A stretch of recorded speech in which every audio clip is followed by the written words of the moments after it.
I'm Joy Wargo, and there's a lot of questions about leads and how we start our horses on the pattern.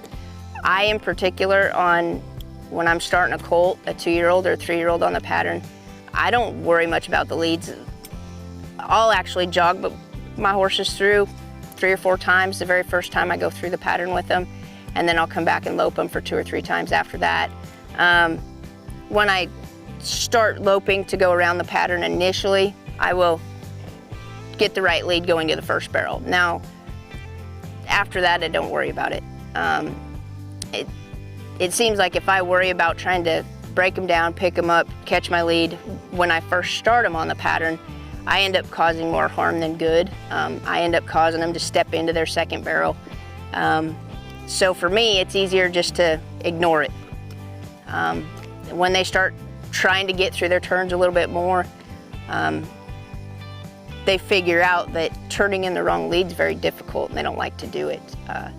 And then as we add just a little bit more speed, they usually get to where when they make their move leaving the first, they automatically change it right there. For the first 30 days, I don't pick on them about much. I just I take them where I expect them to run, the exact same places that I would run any open horse. I don't give them any extra room. It's usually ugly, and I don't go around a barrel twice. I go through the pattern until they understand where they need to be, and then I can come back. Once they understand where they need to be, I can come back and add, you know, if I need to go around a barrel more than once to drive them up through their turn, I can do that.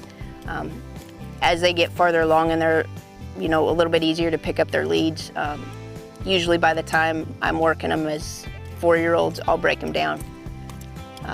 If I'm slow loping the pattern, I'll break them down after they turn the first, pick up the right lead. But when they're young and still trying to figure all of it out, and they're still not real strong, a lot of things are difficult for them.